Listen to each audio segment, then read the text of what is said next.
साल में 2 करोड़ रोजगार देने का वादा था भारत सरकार का। रेलवे मंत्रालय 2 साल में 1 लाख पदों की भर्ती की परीक्षा पूरी नहीं कर सका। धीरज रखिए, रेलवे की एक और परीक्षा के बारे में बताने जा रहा हूं, NTPC, non technical popular category. 28 फरवरी 2019 को नोटिफिकेशन आया कि railway non technical popular category के लिए परीक्षा कराएगी।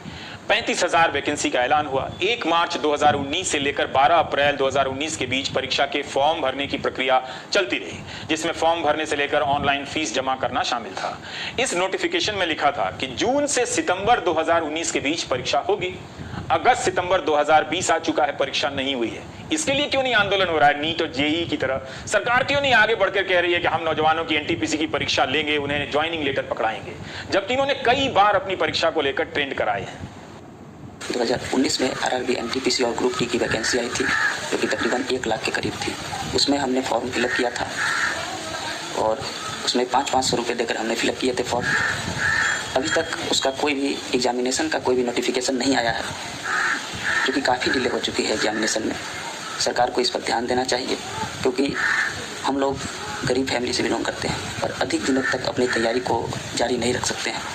मैं राजस्थान के अजमेर ज़िले से हूँ और उन 1.5 करोड़ से भी ज़्यादा अभ्यर्थियों में से हूँ जो पिछले 3 साल से गवर्नमेंट एग्ज़ाम की प्रिपरेशन कर रहा है, पर फ़ायदा कुछ नहीं है, क्योंकि ना तो एग्ज़ाम्स की डेट आती है, ना एग्ज़ाम्स के बारे में कुछ पता होता है और ना ही हमारे मुद्दों पे ध्यान दिया जाता है। सारी न्यूज़ चैनल, सारे मिनिस्टर्स हम पे कोई ध्यान नहीं दे रहे। इनफैक्ट अब तो हाल ये है, जेईई नीट की परीक्षाएं वो हो रही हैं, उनके लिए सोचा जा रहा है, पर हम बेरोजगारों के लिए कोई मुद्दा नहीं उठाया जा रहा है। करोड़ों की संख्या में नौजवान कई साल से सताए जा रहे हैं। उनकी लोकतांत्रिक और नागरिक चेतना में बदलाव इतना ही आया है कि 1 या 3 लाख डिसलाइक करने की स्थिति में पहुंचे हैं। अंग्रेजी में ऐसे मौकों पर अभिव्यक्ति का एक तरीका है कंधे को झुकाकर आई मीन कम ऑन कहने का। रोजगार का सवाल टफ क्वेश्चन का सवाल है, मुश्किल प्रश्न है। बात सिर्फ रिजल्ट और ज्वाइनिंग की नहीं है। आज की नौकरियां ज्यादातर कॉन्ट्रैक्ट की होती जा रही हैं। आधी सैलरी मिलती है, बाकी नहीं मिलती। तरह तरह के शोषण है। क्या इसे लेकर कोई चेतना है? बिल्कुल नहीं है, ना राजनीतिक दलों में, ना जनता में। सिर्फ वही व्यक्ति या समूह मीडिया को खोजता है जिसकी ठेके की नौकरी चली जाती है। सांसदों, विधायकों ने अपने लिए पेंशन का पुराना सिस्टम रख लिया। अच्छा किया। बाकी नौकरीशुदा लोगों के लिए पेंशन का पुराना सिस्टम खत्म कर दिया, बाजार को दे दिया। क्या वाकई आपको लगता है कि ये राजनीतिक मुद्दा बनेगा? I mean come on. 19 अगस्त को एक फैसला हुआ कि सरकारी नौकरियों की भर्ती परीक्षा के लिए नई रिक्रूटमेंट एजेंसी बनेगी।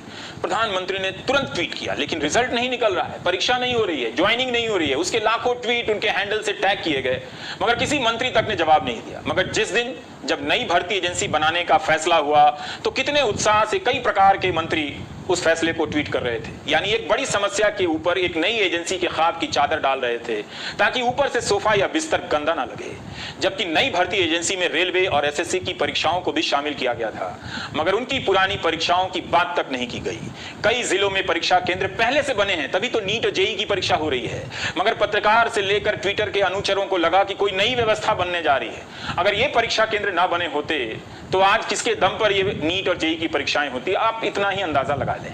भारत में सरकारी भर्ती परीक्षाओं का हाल आप देखेंगे तो आपको यह बात समझ में आएगी कि अगर आप चाहें तो एक परीक्षा का विज्ञापन निकालकर युवाओं को कई साल तक फंसा सकते हैं। वे इंतजार कर लेते हैं। कई राज्यों में लोग 8-8 साल से इंतजार कर रहे हैं। छात्र खुद से नहीं बोल पा रहे हैं। कम ही छात्र कैमरे पर आकर बोलने का साहस जुटा पाते हैं।